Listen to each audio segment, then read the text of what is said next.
This has been another jam-packed week for gaming news. Whether you're a fan of Xbox, Nintendo, PC gamer, PlayStation, whatever it is, this year 2023 has just been popping off left and right. From crazy exciting news here to disappointing news there. All in all, it's been a very fun year, and I've been enjoying reporting on just stuff that really interested me that's been going on throughout the week. So in this video, again, I want to continue this trend. Every Friday, we highlight all the things that happened this week in gaming that I think was interesting and I think might interest you as well. If you're interested in content like this, do consider subscribing again, as we do this every single Friday. Please like this video if you guys like this video. Dislike it if you don't. Hey, I can't stop you. And without wasting any more time, let's get into it. Let's start things off with the big N themselves. Mr. Nintendo, what have they been doing this week?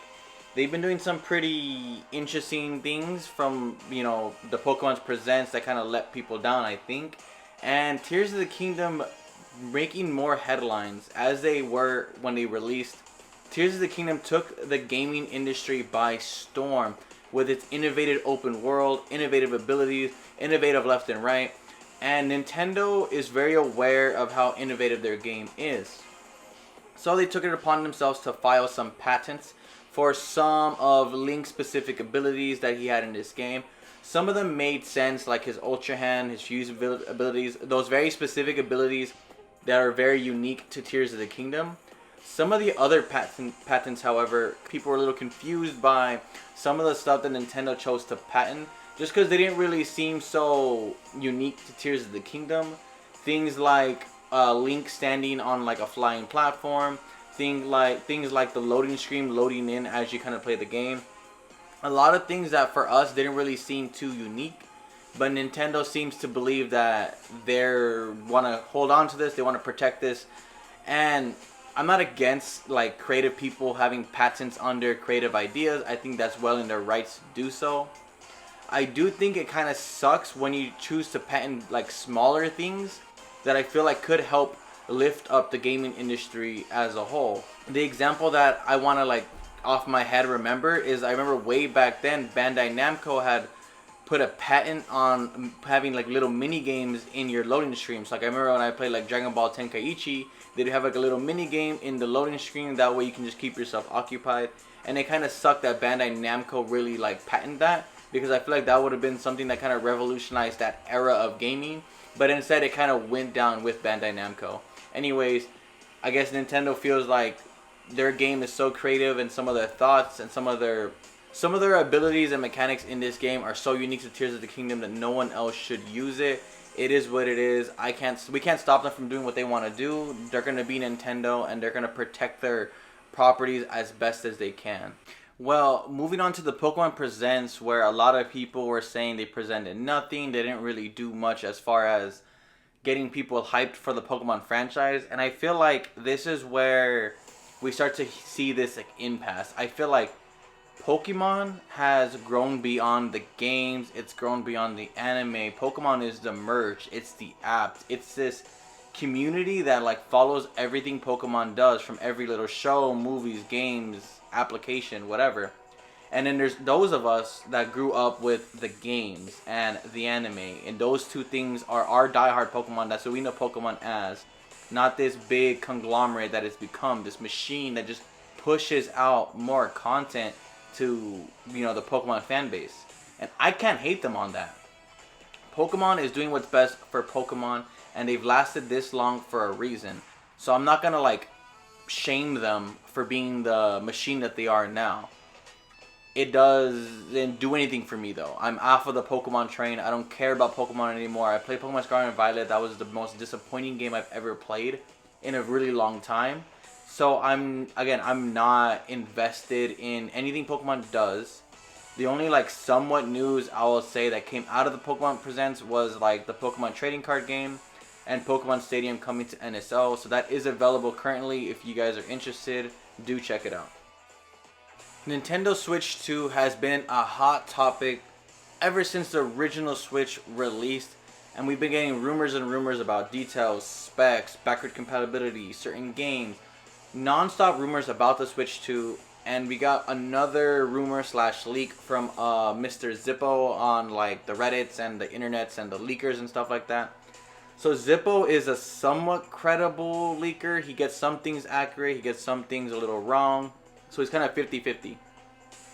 Well, Zippo has recently come out saying that he knows that the next Switch, the Switch 2, whatever it is going to be priced at $399. That's the very specific price that the Nintendo Switch 2 is going to release at, which is more expensive than the original Switch. Now, whether he actually knows this information as a fact or he's just speculating, I can't judge. I will say that I have speculated in the past saying that I do believe the next Switch 2 is going to release at a price point closer to $400, if not $400. So I do believe that the Switch 2 will release at $399.99. I just don't know if Zippo is 100% factual in the fact that someone specifically told him. He might just be speculating the same things that I'm speculating. Moving on to Sony PlayStation, they recently had a shareholders meeting where they released their financials to their like stockholders and those big people who give them money, and there's been mixed reviews on it. There's some good, some bads. It is what it is. Sony's, it's not their best year, but it's not their worst year either. The thing that really interested me was the fact that they shared the fact that they had to delay a lot of their first party titles out of this current fiscal year and into the next fiscal year. And this is starting to add up with their whole like PlayStation showcase that was showed earlier this year that definitely disappointed everybody and didn't have the games that we wanted to see.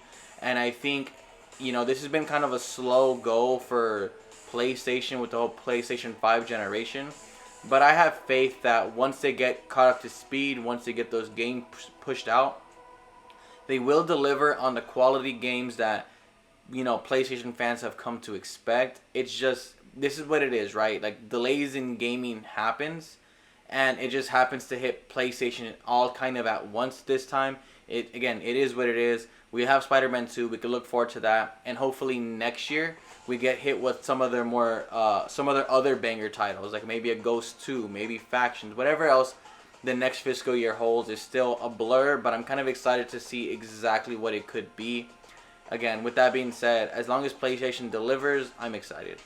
The PS Plus subscription has been filling up with titles every month, some great, some good, some mid. It is what it is. Well, the PlayStation Plus subscription games for the month of August have been announced. We have bangers like Sea of Stars dropping day and date on the PlayStation subscription service, as well as Xbox Game Pass. Let's not forget that as well. We also have tons of other titles. The ones that really interested in me was Destroy All Humans 2 and then 2 Point Hospital. These two games are games that I'm really looking forward to playing. I remember playing Destroy All Humans back on the PlayStation 2. I never got a chance to actually play the remake, so I'm kind of interested in see how well they remade that game, because it was kind of a lot of fun. It was very silly and kind of humorous fun, but fun nonetheless. And then 2 Point Hospital is one of those like management sim games. I really like the 2 Point series. I played 2 Point Campus and absolutely love that game. So I'm interested in 2 Point Hospital, at least enough just to dip my toes and see what it is. And then obviously I'm looking forward to Sea of Stars. It's probably going to be my indie game of the year, and I can't wait to try it. Baldur's Gate 3. Man, this game has been shaking up the gaming industry since it released last week. One of the biggest, one of the best RPGs of a modern era, a lot of people are saying. It has it's drummed up a lot of this hype with its very high 97 Metacritic score. So far, it's the highest rated game of 2023. Something that I don't think a lot of people predicted coming into this year. I knew Baldur's Gate 3 was going to be a big game and it was going to review very well, but 97 is very impressive. This is on just like 15 reviews. There are still more reviews to come in, so this number could go down, but it could also go up. So who knows? Maybe we're looking at a 98 or 99 game. You never really know with these type of Metacritic scores and how people are reviewing. Ultimately though, Larian Studios has a banger on their hands right now, and this game is just taken off like nobody's business. Nobody expected this, and I couldn't be more prouder of this studio. Even though I don't know this studio, I've never played any of their games before. I never played Baldur's Gate at all, but I just love to see game devs get recognized the way game devs need to be when they deliver high quality products like this. And it shows with the fact that it has been on top of the pre-orders on PlayStation ever since this hype has been starting up. And now what seems to be like kind of a lackluster game is blowing up on uncontrollable, unmanageable heights. Rumors of a Red Dead Redemption remake remaster have been circulating for a long time now. And an ESRB rating that released earlier this month definitely got people excited for this remake remaster to finally show itself, reveal itself. And then out of nowhere, Rockstar drops the trailer for Red Dead Redemption coming to PlayStation 4, coming Nintendo Switch. Not a remake, not a remaster, just the port, just the original game coming over to those consoles. And to top it all off, they set the price for $49.99, an egregious price. Rockstar, how do you manage to just disappoint your fan base left and right? I swear they have fun just laughing at us from a distance. Anyways, if you guys are interested, it is releasing like August 17th, I believe. To nobody's surprise, Call of Duty Modern Warfare 3 is releasing this year. This is a remake of the original Modern Warfare 3, just like they did with Modern Warfare and Modern Warfare 2. It is set to release in November, and I'm excited, man. Forget it, man. I'm tired of acting like I don't like playing Call of Duty, or I'm not interested in picking up these Call of Duty games, and then they release, and I pick it up, and I play it. So, hey, I'm gonna hop into this. I'm gonna see if I like it. I'm going to try to play the campaign this time just because people said the campaign for Modern Warfare 2 was so good. So I'm going to try to see if this one is good, if it kind of makes you want to play a little bit more of the campaigns moving forward. But all in all, a Call of Duty releasing every year, we're kind of used to this by now. EVO 2023 has come and gone. We have our winners, we have our news, we have a lot of stuff that happened within the FGC. There was a lot that really happened, so I'm just going to kind of quick shot a lot of the stuff that I thought was really cool. I want to start things off with King of Fighters 13 Global Match. This is King of Fighters 13 coming to PlayStation, coming to Nintendo Switch with rollback netcode. King of Fighters 13 is my favorite King of Fighters game, so I'm very excited to check this one out. It is releasing November 11th, and I've only heard good things from the beta. Mortal Kombat 1 has had a lot of trailers from Reptile, Li Mei, a lot of characters being introduced to the game. And overall, I'm very excited for the lineup. I think they're having a good mix of people I wouldn't have expected. They have people that you will expect, and then really cool redesigns of some of their characters. So overall, Mortal Kombat 1 looks very impressive. Tekken 8, I hear, is kind of choppy, but it is very early gameplay. We don't know how far along the development is in Tekken 8, but from what I do hear, the stuff that works really, really well. The game looks outstanding, and again, I can't wait for more information on Tekken 8. Project L, this is Riot's League of Legends fighting game. It's team-based where you can play with 2 people on the same group in the same match seamlessly. It looks really impressive, it looks really cool, and I've only heard great things about it so far. So I'm definitely excited to see if they release a beta for all of us to really check out, or just, again, more information on Project L. But it looks like we're kind of closing in on the official release window of Project L. Again, great time to be into fighting games. The last thing really quick is Garo, Fatal Fury, City of the Wolves. This game looks very, very cool. This is Fatal Fury's 3D fighting game. If you guys never played Garo before, it's really interesting, it's really cool, and it's a darker, grittier take on the Fatal Fury franchise. And so far, everything that we've got looks really cool.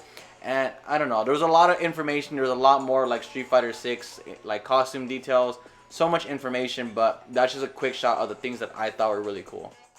Obsidian, the developers behind Avowed, have come out to sing praise for Microsoft and Xbox. So originally they had planned to make Avowed a multiplayer style game. That way it'd be easier to pitch the game to publishers. But they said since they have been acquired by Xbox, since they've been acquired by Microsoft, they haven't really needed to do something that they don't really want to do. And instead they were able to stick to what they do best and make Avowed a single player game. And that's really cool to hear. I'm very excited to hear that. The thing that really confuses me about this sometimes though is sometimes you get developers come out and say, yay, we love that Microsoft, Xbox have allowed us to do these things.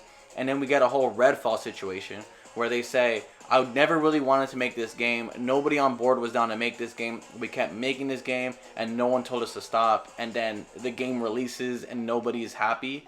So the thing I'm confused about is Microsoft Xbox buys all these studios. They come out and say, make whatever you want to make. Have fun with it. Be creative. Whatever. Take the time you need. And then we get Redfall. A game nobody wanted to make. A game that ran out of time. So I'm getting mixed signals from developers on the Microsoft team. It definitely feels like certain teams have higher priorities than other teams. Like for example, all of Bethesda having to be exclusive to Xbox consoles, but Activision won't be.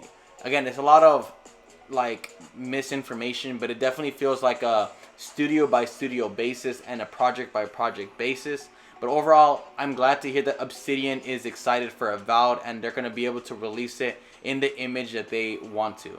Quake 2 Remastered has finally released. This has been long rumored and it's very exciting to see that people are singing it glowing praises, that it's doing everything that they wanted and more, that it definitely highlights what makes Quake a fantastic franchise. I'm gonna be honest, I have no idea about Quake. I know it's like similar to Doom and it's made by the Doom people, Machine Games and stuff like that.